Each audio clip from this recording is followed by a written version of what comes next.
Hey everybody, welcome back to the channel. Welcome back. I'm glad to be here with you today. I had a really good day today. I'm home now, and as you can see, we got to eat at some pretty cool places along the way. And I've eaten at dozens of different places when I started working for this company.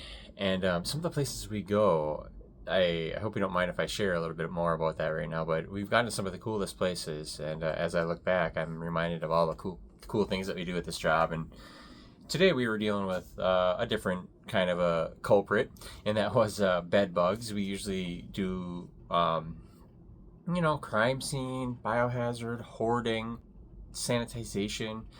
We do a lot of cleanup, and so cleaning up after other people as a job can be difficult. Even doing it at home is difficult at times. But I was really reminded of something today, and it really rang true with me in my recovery. What I'm thinking about today is we get to this bed bug job, and we didn't know it was a bed bug job until today. And before we went, we got word that it was a bed bug job. And so you have to suit up, obviously, in a hazmat suit, and you have to wear, the proper PPE because you don't want to bring these things home. And so you spray yourself down, you spray your partner down after they walk out, and you take precautions, right? Well, as I go in there, I'm expectant, right? I'm expecting these bed bugs to be everywhere, to be jumping off the walls and crawling all around, because this is only like the second or third bed bug job I've been on. And honestly, the other ones that I've been on, there weren't any bed bugs either. So I was really, really expectant that there was going to be these little culprits running around and getting on everything and getting on me, and I was afraid of bringing it home. And the more and more we got into the job, I took the basement and one of the bedrooms, and the more and more I worked through this house, and I was expecting bed bugs. I didn't see any. I didn't see any sign of any. And what I seen was a lot of mice and a lot of mice droppings, a lot of dead mice, a lot of live mice, and I guess we kind of wasn't expecting the mice. So here we get to a job, we expect one thing, got handed another. We're there to help, obviously, clean up, make sure everything is away from the wall for the exterminators and the bedbug people, and then they come in, do their job, and then we wait a couple weeks and come back and we'll deep clean, right? So it's a process, it's a prep and prepare for the final ending, which is a deep clean and getting the house livable and sanitized and free of any bedbugs, right? So I'm reminded we're sitting at lunch and we're eating lunch, and I'm like, man, this really applies to my recovery. Like, I went into a situation thinking and expecting to know what was going to happen, and then when I got in there, it was something completely different. And I was reminded that we still had a job to do, and you still have to do it the same way because you're there to do something to help them, right? And you find out it's not bed bugs, but it's mice. And so it's kind of the same thing. You still have to clean, and you still have to prep and prepare for the exterminators, but it's a little bit different of a process and a little different of an outcome. But in the same outcome and in the same process, right? The same steps were followed. We have to do the same things. We have to get equipped. We have to go in and clean. We have to prepare, disinfect, and get ready. And so life is going to throw us challenges. It's going to throw us a lot of different curveballs. And sometimes we're going to hit home runs. Heck, you might even hit a grand slam, win the game. But sometimes we're going to hit a ground out and or fall out or get another chance, right? That's what it's about. So I'm reminded in my recovery today that we can never go into a situation and expect. We have to be open-minded. We have to be aware, and we have to be, of course, dedicated and committed and loyal and honorable and ethical and really get after it and have that mindset of being generous with your kindness, because there's a lot of lack of hope out there. And if anybody says there isn't hope, they're lying, because there is hope, because we bring it on this channel, and it's here, front and center, large and in charge. We pound the ground with hope around here.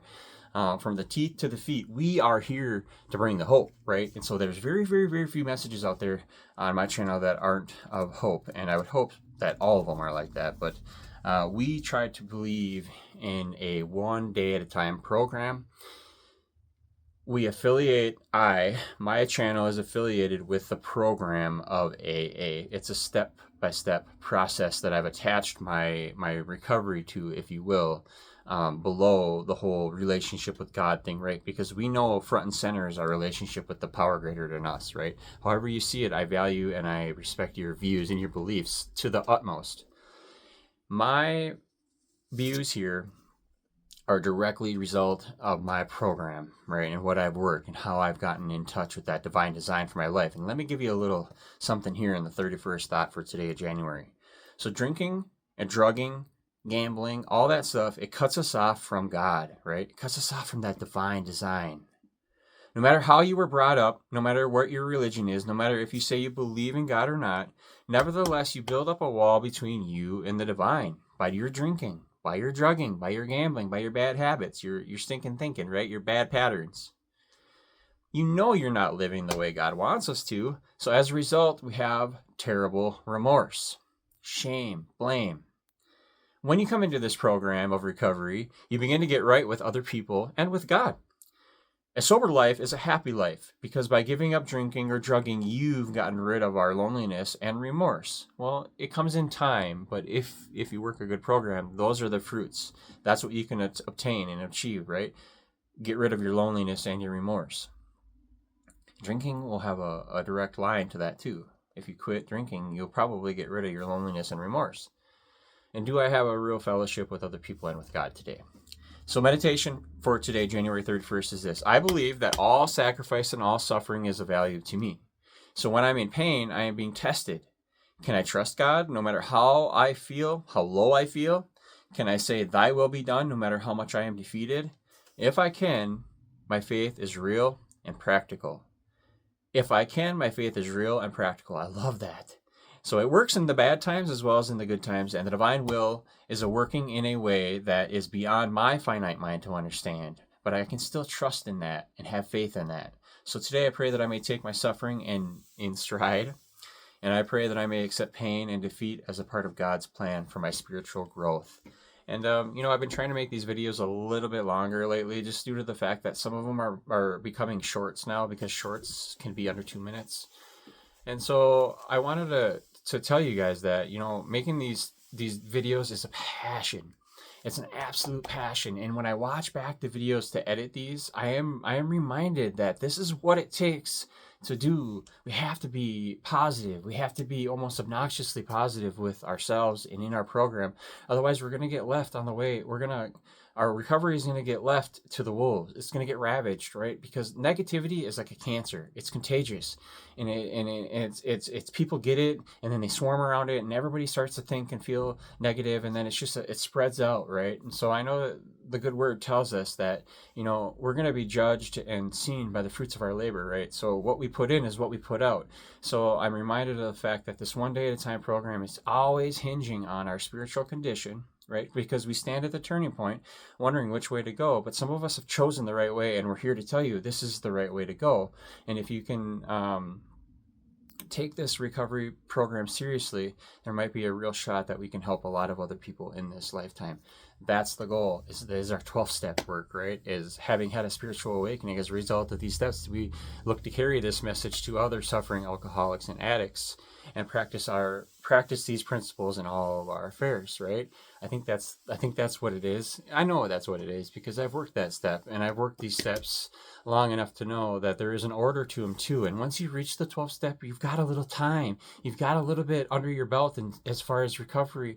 And so the 12th step comes as a joy, it comes as a passion, and you don't have to go to meetings 90 and 90 or one every day. You don't have to do that in order to find this relationship. It takes a lot of time and a lot of dedication, but you're going to find it on your own. So, hey, I'm here to tell you it's possible, and you can do this. If I can do it, you can do it. Anybody can do it. This life has been most challenging at times, but the times that I'm really reminded of how good we have it is in the good times, right? Because we look back and we think, man, I could have it so much worse, right? I could have it so much worse. We could have it so much worse. So we're always aware that it could get worse. And you make mistakes. We all make mistakes, man. We all seem to think that, we can do better. We can absolutely do better. And so the time is now for us to do that. And I'm going to get a call here, so I got to go, but I'll catch you on the next one. Love you. God bless.